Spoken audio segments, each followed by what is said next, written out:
ಇನ್ನು ನಾಳೆಯಿಂದ ಜುಲೈ 12ರ ತನಕ ರಾಜ ಸೀಟ್ ಕ್ಲೋಸ್. ಕೊಡಗಿನ ರಾಜ ಸೀಟ್ ಎಲ್ಲರಿಗೂ ಗೊತ್ತಿರತಕ್ಕಂಥ ವಿಚಾರ. ಎಲ್ಲರೂ ಪ್ರವಾಸಕ್ಕೆ ಹೋಗ್ತೀರಿ. ಹೋದಂತ ಸಂದರ್ಭದಲ್ಲಿ ಮುಖ್ಯವಾಗಿ ನೀವು ಹೋಗುವಂಥದ್ದೇ ರಾಜ ಸೀಟಿಗೆ. ಆದ್ರೆ ನಾಳೆಯಿಂದ ಜುಲೈ 12ರ ತನಕ ರಾಜ ಸೀಟ್ ಕ್ಲೋಸ್ ಆಗುತ್ತೆ. ಕೊಡಗು ಜಿಲ್ಲಾಧಿಕಾರಿ ಎಸ್ ಜೆ ಸೋಮಶೇಖರ್ ಈ ಒಂದು ಆದೇಶವನ್ನ ನೀಡಿದ್ದಾರೆ. ಕೆಎಸ್ಆರ್ಟಿಸಿ ಬಸ್ ನಿಲ್ದಾಣ ಬಳಿ ಒಂದು ಭೂಕುಸಿತ ಕಂಡು ಬಂದಂತ ಹಿನ್ನೆಲೆಯಲ್ಲಿ ತಾತ್ಕಾಲಿಕವಾಗಿ ಆ ಒಂದು ಮಾರ್ಗ ಬದಲಾವಣೆಯಿಂದ ವಾಹನ ದಟ್ಟಣೆ ಹೆಚ್ಚಾಗುತ್ತೆ ಅನ್ನುವಂಥ ಕಾರಣಕ್ಕೆ ರಾಜ ಸೀಟ್ 2 ದಿನಗಳ ಅಂದ್ರೆ ಜುಲೈ 12ರ ತನಕ ಕ್ಲೋಸ್ ಆಗುತ್ತೆ. ರಾಜ ಸೀಟ್ ಬಳಿ ವಾಹನ ನಿಲುಗಡೆಯಿಂದ ಸಮಸ್ಯೆ ಆಗಿದೆ. ರಾಜ ಸೀಟಿಗೆ ಸಾರ್ವಜನಿಕರು ಪ್ರವಾಸಿಗರ ಒಂದು ಪ್ರವೇಶ ಏನಿದೆ ಆ ಪ್ರವೇಶಕ್ಕೆ ನಿರ್ಬಂಧ ಹೇರಲಾಗಿದೆ. ಸೊ 12ನೇ ತಾರೀಕುವರೆಗೂ ರಾಜ ಸೀಟಿಗೆ ಯಾವುದೇ ಒಂದು ಅವಕಾಶ ಇರೋದಿಲ್ಲ.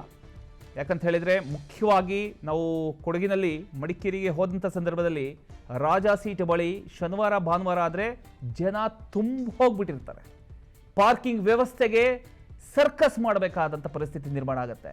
ಈಗ ಬಸ್ ನಿಲ್ದಾಣದ ಬಳಿ ಏನು ಭೂಕುಸಿತ ಕಂಡು ಬಂದಿದೆ, ಆ ಒಂದು ಭೂಕುಸಿತ ಆಗಿದೆ. ಆ ಒಂದು ವಿಚಾರಕ್ಕೆ ಸಂಬಂಧಪಟ್ಟ ಹಾಗೆ ಈಗ ಜಿಲ್ಲಾಧಿಕಾರಿ ಈ ಒಂದು ನಿರ್ಧಾರಕ್ಕೆ ಬಂದಿದ್ದಾರೆ. ಸೊ ಯಾವುದೇ ಕಾರಣಕ್ಕೂ 12ನೇ ತಾರೀಕುವರೆಗೂ ಯಾವುದೇ ಪ್ರವಾಸಿಗರಿಗೆ ರಾಜ ಸೀಟ್ ನೋಡುವಂಥ ಭಾಗ್ಯ ಇರೋದಿಲ್ಲ.